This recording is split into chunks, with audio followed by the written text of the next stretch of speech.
Autism में अक्सर बच्चों को स्टिमिंग बिहेवियर्स होते हैं। कई बार ये सेल्फ इंजूरियस हो जाते हैं जिसे हम प्रॉब्लमेटिक स्टिमिंग बिहेवियर्स कहते हैं और इन्हें टाइम पर ट्रीट करना बहुत ज़रूरी है। आज मैं शेयर करूंगी आपके साथ 8 स्टेप्स जिससे हम बच्चों के बिहेवियर्स को कंट्रोल कर सकते हैं।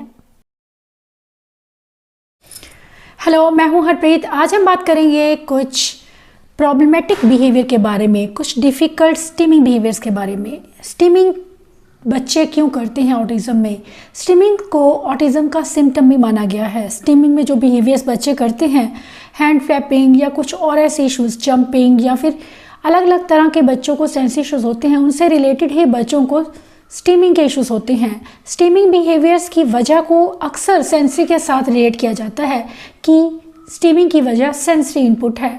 बच्चे सेंसरी इनपुट के लिए करते हैं, लेकिन सिर्फ एक सेंसरी इनपुट ही वजह नहीं है। वजह और भी बहुत सी हैं जिनके बारे में आज हम डिस्कस करेंगे और जानेंगे कि किस तरह से हम स्टिमिंग बिहेवियर्स को कम कर सकते हैं और वो कौन से बिहेवियर्स हैं जो हमें बहुत जल्द रिड्यूस करने की ज़रूरत है, उसे बंद करने की ज़रूरत है। प्रॉब्लमेटिक बिहेवियर्स के बारे में बात करना चाहूँगी। जो प्रॉब्लम बिहेवियर्स होते हैं, प्रॉब्लम बिहेवियर्स यानी कि कुछ ऐसे बिहेवियर्स जिससे कि बच्चा खुद को नुकसान पहुंचा रहा है या फिर सामने वाले को नुकसान पहुंचा रहा है। किसी भी प्रॉपर्टी को डैमेज करना या फिर किसी को नुकसान पहुंचाना, चोट पहुंचाना या खुद को ही चोट पहुंचाना, इसे हम कहते हैं प्रॉब्लम बिहेवियर्स। बहुत से बच्चों के प्रॉब्लम बिहेवियर्स स्टिमिंग से जुड़े होते हैं। अक्सर आपने देखा होगा कि अगर आपका बच्चा गुस्सा करता है, बहुत अग्रेसिव होता है, तो या तो अपने हैंड पॉइंट करता है और वो लगातार वही बिहेवियर करता है जब वो गुस्सा करता है या जब वो एंग्शियस होता है, तो इसे हम स्टिमिंग कहते हैं कि एक बिहेवियर को लगातार रिपीट करते रहना, अपनी बॉडी मूवमेंट को या किसी चीज़ के साथ में या खुद बॉडी को मूव करते रहना, इसे हम स्टिमिंग का नाम देते हैं। स्टिमिंग कई रूप में आपको देखने को मिल सकती है। वेस्टिबुलर हो सकती है, बच्चे लगातार वॉक कर सकते हैं, या फिर प्रोप्रियोसेप्टिव हो सकती है, या फिर कुछ बच्चे ओरल स्टिमिंग भी करते हैं, जैसे कुछ ना कुछ मुंह में लेना या वर्बल स्टिमिंग करना, या फिर इसके अलावा कुछ बच्चे विजुअल स्टिमिंग करते हैं, लगातार चीज़ों को देखना, आई कॉर्नर्स में से देखना। और इसके साथ ही कुछ बच्चों को टैक्टाइल स्टिमिंग होती है कि लगातार बच्चे चीज़ों को छूने की कोशिश करते हैं। ये सब स्टिमिंग बिहेवियर्स हैं। ऑटिज्म में स्टिमिंग बहुत कॉमन है। स्टिमिंग के चलते बच्चे अक्सर अलग अलग तरह के बिहेवियर्स करते हैं, लेकिन कुछ एक बिहेवियर्स उन्हें रेगुलेट करने में हेल्प करते हैं, लेकिन कुछ एक बिहेवियर सेल्फ इंजूरियस हो सकते हैं और उन्हें टाइम पर ट्रीट करना बहुत ज़रूरी है। इसके लिए ज़रूरी है इन बिहेवियर्स की एक लिस्ट बनाना जिसमें बच्चों के सभी स्टिमिंग बिहेवियर्स के बारे में जानकारी हो और स्पेशली उन बिहेवियर्स को टारगेट करना जो बिहेवियर्स उसके लिए या सोसाइटी के लिए खतरनाक हो सकते हैं। लेकिन आज हम जानेंगे कुछ ऐसे स्टिमिंग बिहेवियर्स के बारे में कि जो हमें कंट्रोल करने की ज़रूरत है। स्टिमिंग कहा जाता है कि उसे कंट्रोल नहीं करना चाहिए, बच्चों को नहीं रोकना चाहिए, क्योंकि बच्चे अक्सर उसे खुद को रेगुलेट करने के लिए करते हैं। लेकिन अगर स्टिमिंग आपके बच्चे को नुकसान पहुंचा रही है या किसी और को उससे कोई खतरा है, नुकसान हो सकता है, तो ज़रूरत है हमें उस वक्त पर स्टेप्स लेने की स्टिमिंग को कंट्रोल करने के लिए। बहुत से बच्चे हैं जो बच्चे स्टिमिंग में कुछ ऐसे बिहेवियर्स करते हैं जो बहुत ही ज़्यादा प्रॉब्लमेटिक होते हैं, जिन्हें हम प्रॉब्लम बिहेवियर कहते हैं।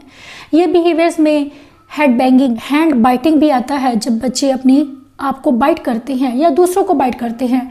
इसके अलावा हेयर पुल करना, ये भी एक बहुत कॉमन बिहेवियर है, स्टिमिंग बिहेवियर है। गुस्से में बच्चे दूसरों के बाल खींच लेते हैं। 4th वन है स्किन को पिक करना, अपने स्किन को पिक करना या स्क्रैच करना, छीलते रहना। ये बिहेवियर्स भी स्टिमिंग बिहेवियर ही हैं और बच्चे अक्सर करते हैं, और ये सब सेल्फ इंजूरियस बिहेवियर्स हैं। ज़रूरत है हमें इन पर सीरियसली वर्क करने की अगर हमारा बच्चा ये सब करता है, क्योंकि अगर हम ये चीज़ नहीं करते हैं तो ये बिहेवियर एक आदत बन जाता है। स्टिमिंग हम इसीलिए कहते हैं कि वो बच्चा रेपिटेशन में करता है, बार बार करता है। बार बार करने की वजह से वो चीज़ उसकी आदत बन जाती है और लगातार बच्चा इस चीज़ के साथ ही बड़ा होता है कि जब भी वो गुस्सा करता है तो अपने हेड को हिट करता है या वो खुद को बाइट करता है। स्टार्टिंग में ये बिहेवियर आपको बहुत हल्का लगेगा कि बच्चा सिर्फ थोड़ा सा उसने इस तरह से किया और छोड़ दिया, लेकिन धीरे धीरे ये एक आदत बनने लगती है और जैसे जैसे बच्चा बड़ा होता है तो ये आदत जो है वो काफ़ी ज़्यादा बच्चा फोर्स से करना शुरू कर देता है, काफ़ी डेंजरस हो सकता है। बच्चों में सेल्फ इंजूरियस बिहेवियर्स आने शुरू हो जाते हैं और ये चीज़ बच्चों के लिए काफ़ी ख़तरनाक हो सकती है। हमें ज़रूरत है ऐसे वक्त पर उस आदत को हटाने की। अब इस आदत को हमें किस तरह से हटाना है, किस तरह से हम घर पर ही स्टिमिंग के बिहेवियर्स को कम कर सकते हैं, इसी विषय में मेरा वीडियो है। सबसे पहले जानेंगे कि स्टिमिंग बच्चे करते क्यों हैं, क्योंकि स्टिमिंग सिर्फ एक सेंसरी ड्रिवन बिहेवियर नहीं है कि बच्चे की कोई सेंसरी इनपुट चाहिए इस वजह से बच्चा कर रहा है। ऑटिज्म अक्सर बच्चों को कम्युनिकेट करने में प्रॉब्लम होती है। बच्चे खुद को एक्सप्रेस नहीं कर पाते हैं, जिसकी वजह से वो वर्बली तो नहीं लेकिन वो कुछ इन बिहेवियर्स के साथ में अपना अग्रेशन शो करते हैं। कई बार बच्चे बहुत एंग्शियस होते हैं, कई बार बच्चे स्ट्रेस्ड होते हैं, कई बार बच्चे बहुत एक्साइटेड होते हैं, बहुत खुश होते हैं, तब भी करते हैं ये सब चीज़ें। मैंने बहुत से बच्चे देखा है कि कुछ बच्चे अपना सिर दीवार पर मारते हैं जब वो गुस्सा करते हैं, जब वो नाराज़ होते हैं, या उनसे कोई चीज़ हमने ले ली है, कोई टॉय किसी बच्चे से हमने ले लिया है तो बच्चा अपना सिर दीवार पे मारता है। ये स्टार्टिंग में तो बहुत हल्के लेवल पर रहता है, लेकिन धीरे धीरे इस बिहेवियर से बच्चे की ब्रेन में कुछ प्रॉब्लम हो सकती हैं, डैमेज हो सकता है, क्योंकि बच्चे बहुत फोर्स के साथ ये बिहेवियर करते हैं। ये फोर्स बढ़ता जाता है, रेपिटेशन बढ़ता जाता है, जिस वजह से कभी भी जो हमारे ब्रेन का जो हिस्सा होता है वो बहुत ही सॉफ्ट होता है, डेलिकेट होता है, और अगर हम इसे बार बार बच्चा उसे चोट पा रहा है तो इस बच्चों के लिए डेफिनेटली बहुत ख़तरनाक है। तो हमें ज़रूरत है हेड बैंगिंग को कंट्रोल करने की। ज़्यादातर हेड बैंगिंग जो है वो बिहेवियर तभी बच्चे करते हैं जब बच्चे बहुत ज़्यादा गुस्सा होते हैं या एंग्शियस होते हैं, या वो कोई काम नहीं करना चाहते हैं, एस्केप किसी चीज़ को से वो एस्केप करना चाहते हैं। तो हमें उस रीज़न्स को समझना ज़रूरी है, क्योंकि जब हम रीज़न्स को समझ जाते हैं तो हम डेफिनेटली उनको कंट्रोल कर पाते हैं। अगर बच्चा आपका खुद को मारा है तो पहले तो जब बच्चा छोटा है तो तभी से आप उसकी ये आदत को हटा दीजिए कि बच्चे को उसके रीडायरेक्ट कीजिए उस बिहेवियर को कि वो किसी और चीज़ पर हिट करे, खुद को हिट ना करे। ये एक चीज़ बच्चों की आदत को उसको रीडायरेक्ट करना बहुत ज़रूरी है। उसके लिए हम बच्चों को पिलो दे सकते हैं, स्टफ्ड एनिमल दे सकते हैं। बच्चे जो दीवार पर सिर मारते हैं अक्सर, गुरजो जब छोटा था तो ये बहुत उसका बिहेवियर था कि वो सिर अपना बेड पर, दीवार पर जोर से मारना या पटकना। उस वक्त पर पेरेंट्स समझ नहीं पाते हैं कि हमें क्या करने की ज़रूरत है। ऐसे में ज़रूरत है कि हम बच्चे को एक सेफ माहौल में रखें। बच्चे कई बार ये बिहेवियर प्रेशर के लिए भी करते हैं। इस तरह की एक्सरसाइज के साथ में आप बच्चे के हेड पर प्रेशर दे सकते हैं, या फिर उस टाइम पर आप बच्चे के हेड को कुछ देर के लिए पकड़ के रख सकते हैं। उसे काम करने की कोशिश ज़रूर करें, बच्चा शांत हो, उसे रीडायरेक्ट करना उस बिहेवियर से ज़रूरी है। हम बच्चे के कोई फेवरेट टॉय ले सकते हैं, कोई ऐसा म्यूजिकल टॉय या लाइट अप टॉयज ले सकते हैं बच्चों को उस बिहेवियर से रीडायरेक्ट करने के लिए, ताकि बच्चों को उस बिहेवियर से डिस्ट्रैक्शन हो और बच्चे उस चीज़ को छोड़ दें। क्योंकि कई बार ऐसा होता है कि हम कोई नो कहते हैं, नहीं कहते हैं तो बच्चे नहीं सुनते हैं, लेकिन अगर हम बच्चे को कोई ऐसा टॉय या कोई ऐसी चीज़ एकदम से सडनली बच्चे की आंखों के सामने या उसके कान के पास लाते हैं तो बच्चे उस बिहेवियर से डिस्ट्रैक्ट हो जाते हैं और बच्चे ये बिहेवियर छोड़ देते हैं। तो एक बच्चे को रीडायरेक्ट करना बहुत ज़रूरी है, बच्चे को डिस्ट्रैक्ट करना बहुत ज़रूरी है। रीडायरेक्ट का मतलब है कि आप उस बिहेवियर को कहीं और उसे बोल रहे हैं करने के लिए। जैसे कि अगर बच्चा हीटिंग कर रहा है तो उसे पिलो दीजिए, अगर बच्चा अपना हेड बैंगिंग कर रहा है तो भी उसे आप पिलो दे सकते हैं, उसे स्टफ्ड एनिमल दे सकते हैं कि आप इस पर कर सकते हैं, क्योंकि हमें पता है कि उससे बच्चे को कोई खतरा नहीं होने वाला है। लेकिन हम कोशिश ये करेंगे कि इस बिहेवियर को हम ज़्यादा से ज़्यादा कम करें। बच्चों में ये जो बिहेवियर है इसका ड्यूरेशन धीरे धीरे कम होना शुरू होगा। जैसे आपका बच्चा 15-20 मिनट लगातार कर रहा है, वो धीरे धीरे 2 मिनट 3 मिनट करना शुरू करेगा। जैसे जैसे आप उसको टॉय दिखाएंगे या कोई ऐसी चीज़ जो उसको बहुत पसंद है। ऑटिज्म में अक्सर बच्चों को बुलिंग, रिजेक्शन या लोनलीनेस यानी कि अकेलापन का सामना करना पड़ता है, जिसकी वजह से बच्चे इन चीज़ों से कोप करने के लिए फ्रस्ट्रेशन के चलते ये बिहेवियर्स करते हैं, और हमें ज़रूरत है उनके बिहेवियर को सही जगह पर डायरेक्ट करने की। बच्चों के बिहेवियर को इम्प्रूव करने के लिए, उन्हें डिस्ट्रैक्ट करने के लिए हम उनकी फेवरेट चीज़ों को यूज़ कर सकते हैं। कॉग्निटिव बिहेवियर थेरेपी, उसमें हम बच्चे के साथ में बात करते हैं। कॉग्निटिव बिहेवियर थेरेपी को लेकर भी बहुत से लोग क्वेश्चंस करते हैं कि वो क्या है। कॉग्निटिव बिहेवियर थेरेपी एक ऐसी टेक्निक है जिसे हम टॉक थेरेपी भी कहते हैं, जिसमें हम बच्चों में से नेगेटिविटी को दूर करने की कोशिश करते हैं और पॉजिटिविटी को ऐड करते हैं, ताकि बच्चे ये चीज़ें ना करें, उनका दिमाग और वो काम रहें, शांत रहें, पॉजिटिव रहें। मुझसे बहुत से लोग ये चीज़ कहते हैं कि कॉग्निटिव बिहेवियर थेरेपी क्या है मैडम। कॉग्निटिव बिहेवियर थेरेपी में बहुत सी चीज़ें आती हैं, जो प्रोफेशनल हैं वो इन चीज़ों को डील करते हैं। एज ए पेरेंट हम कुछ चीज़ें जो हैं वो बच्चों के साथ कर सकते हैं, जैसे कि बच्चे के साथ पॉजिटिव रहना, उसे शांत करने की कोशिश करना, उसे रीडायरेक्ट करने की कोशिश करते रहना, जिसे हम CBT कहते हैं कि बच्चे के साथ पॉजिटिव होकर उस चीज़ को, उस बिहेवियर से हटाना। ये चीज़ें बहुत अच्छा वर्क करती हैं बच्चों के लिए, और बच्चे अपने आप से ये बिहेवियर आप देखेंगे विद इन 15 to 20 डेज आप बच्चे के बिहेवियर में डेफिनेटली चेंज देखेंगे, जब आप अपना खुद का बिहेवियर चेंज कर लेते हैं। क्योंकि आप खुद बहुत ज़्यादा स्ट्रेस्ड हो जाते हैं और वो जो फ्रस्ट्रेशन है वो आप बच्चे पर निकालते हैं। हमें वैसे नहीं करना है। एक काम एनवायरनमेंट देना जिसमें कि बच्चे शांत बैठ सकें, क्योंकि कई बार ऐसा होता है कि बहुत ज़्यादा शोर की वजह से मैंने देखा है कुछ बच्चे अपने आप को हिट करते हैं, क्योंकि जिन बच्चों को ऑडिटरी सेंसिटिविटी होती है वो लाउड साउंड से डील नहीं कर पाते, जिस वजह से वो खुद को हिट करते हैं। ऐसे में हमें बच्चों को एक शांत माहौल देना जहाँ किसी भी तरह की कोई आवाज़ नहीं है, कोई भी ऐसी चीज़ नहीं है जिससे आपका बच्चा परेशान हो, कोई भी ऐसा वर्क नहीं हम उसे देंगे उस टाइम पर। हम जब बच्चे को वर्क कराते हैं तो ये बहुत ज़रूरी है कि आपके बच्चे के मूड के हिसाब से वर्क कीजिए। अगर आपका बच्चा पहले से ही बहुत परेशान है तो आप उसकी परेशानी को और नहीं बढ़ाएंगे बल्कि उसे कम करेंगे। कुछ बच्चे बालों को खींचते हैं। मैंने देखा कि बहुत से लोग बच्चे हैं जिनका ये स्टीमिंग बिहेवियर ही से हम कहते हैं, प्रॉब्लम स्टीमिंग बिहेवियर में आता है कि बच्चे बालों को खींचते हैं। तो उस टाइम पर हमें क्या करना है कि बच्चे के हाथों को पकड़ लेना है। अक्सर हम अपने बाल छुड़ाने की कोशिश करते हैं, जब बच्चे ने पकड़ा है तो हम खुद इस तरह से होता है। इस तरह से क्या होता है कि हमें ज़्यादा दर्द होता है और बच्चे का खींचने का बिहेवियर और ज़्यादा बढ़ता है।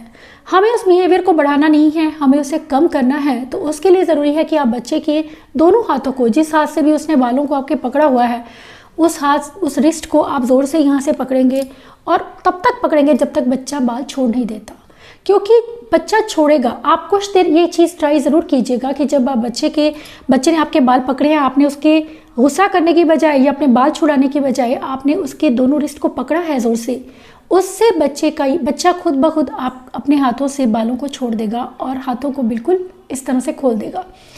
ये बिहेवियर की बहुत ही अच्छी टेक्निक है बिहेवियर करेक्शन की, जो आपके बच्चे के लिए आपके लिए डेफिनेटली वर्क करेगी। बच्चे आपके बालों को अपने आप पकड़ना छोड़ देंगे, उसे खींचना छोड़ देंगे जब आप इस तरह से बच्चे के बिहेवियर पर काम करेंगे।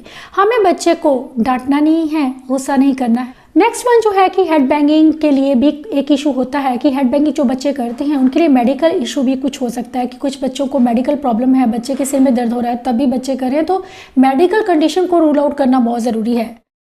इसके अलावा कुछ बच्चे गुस्से में ये सब चीज़ें करते हैं, तो उस टाइम पर हमें बच्चे को कम्युनिकेशन सिखाना ज़रूरी है कि कम्युनिकेशन स्ट्रेटजीज बच्चे को सिखाई जाए ताकि बच्चे ये बिहेवियर्स ना करें।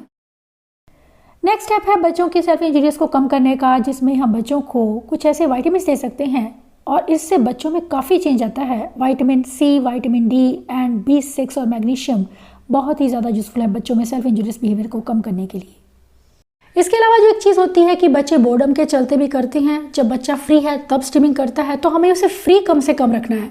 कोशिश कीजिए कि आप बच्चे के साथ ज़्यादा से ज़्यादा इन्वॉल्व रहें, उसके साथ काम करते रहें। फ्री है बिल्कुल, उसका माइंड बिल्कुल फ्री है, तब अक्सर ये स्ट्रीमिंग का बिहेवियर बच्चों में बढ़ते हैं और हमें बच्चे को कोशिश करनी है कि हम उसे एंगेज रखें, इन्वॉल्व रखें। लेजर एक्टिविटीज़ ना सिर्फ बच्चों को बिजी रखने में बल्कि उनके कॉग्निशन, उनकी मेंटल हेल्थ, उनकी वेलबींग के लिए भी बहुत इंपॉर्टेंट है और उनमें कॉग्निटिव स्किल्स को भी डेवलप करती है। ये लेजर एक्टिविटीज़ बच्चों के लिए बहुत ज़रूरी हैं ताकि बच्चे खुद को ऑक्यूपाई रख सकें, बिजी रख सकें मीनिंगफुल वे में।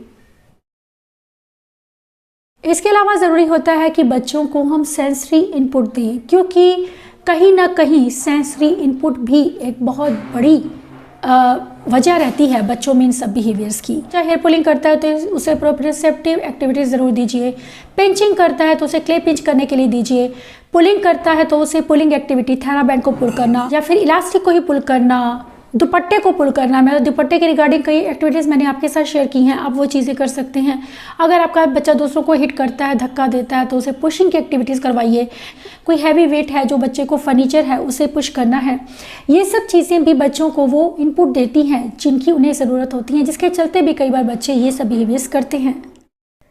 डीप प्रेशर थेरेपी के ऑटिज़म बच्चों के लिए बहुत ही ज़्यादा बेनिफिट्स हैं। बच्चों के इंटरनल सिस्टम को काम करने में, उनके नर्वस सिस्टम को काम रखने में हेल्प करती है। इसके साथ ही बच्चों में हैप्पी हार्मोन्स को, जिसे हम सेरोटोनिन और डोपामिन कहते हैं, उन्हें रिलीज़ करने का काम करती है। इसके साथ ही बच्चों में डाइजेशन, स्लीप और सोशल बिहेवियर्स की इश्यूज़ को भी कम करने में इसका बहुत इंपॉर्टेंट रोल है। इसके अलावा ज़रूरी होता है कि अगर आपका बच्चा जो चीज़ें, जो मैंने देखा है कि बहुत से बच्चे हैं जो इस तरह से पिकिंग करते हैं, यानी कि पिकिंग करना, स्किन को छीलना, स्क्रैच करना या फिर पिंच करना, पिकिंग करना, जिसे हम पिकिंग भी कहते हैं, स्किन को पिक करना या फिर पिंच करना, ये सब बिहेवियर CBT के साथ में हम बच्चों के ठीक कर सकते हैं। उन्हें ये सब चीज़ें बताकर कि आपको नुकसान हो रहा है या आपको ये बिहेवियर नहीं करने हैं, गलत है, उन्हें एक पॉजिटिव दिशा में डायरेक्ट करना बहुत ज़रूरी है। और CBT यानी कि टॉक थेरेपी के थ्रू बच्चों को ये सब चीज़ें करवा सकते हैं। घर पर अगर हम थोड़ा सा भी बच्चे को ये चीज़ें बताते हैं, विजुअल कार्ड्स के साथ में समझाते हैं, तो बच्चे इन चीज़ों को ज़रूर अंडरस्टैंड करते हैं। आप ये चीज़ बच्चे के साथ में कम से कम 15 मिनट ज़रूर कीजिए कि आप बच्चे में पॉजिटिविटी लाइए। स्पेशली अगर आपका बच्चा बहुत अग्रेसिव है, उसमें ये सब बिहेवियर्स है, तो 15 से 20 मिनट बच्चे को CBT यानी कि कॉग्निटिव बिहेवियर थेरेपी ज़रूर दीजिए, ताकि बच्चों में स्टीमिंग के बिहेवियर्स, जो प्रॉब्लम स्टीमिंग बिहेवियर्स हैं, उनको कम किया जा सके।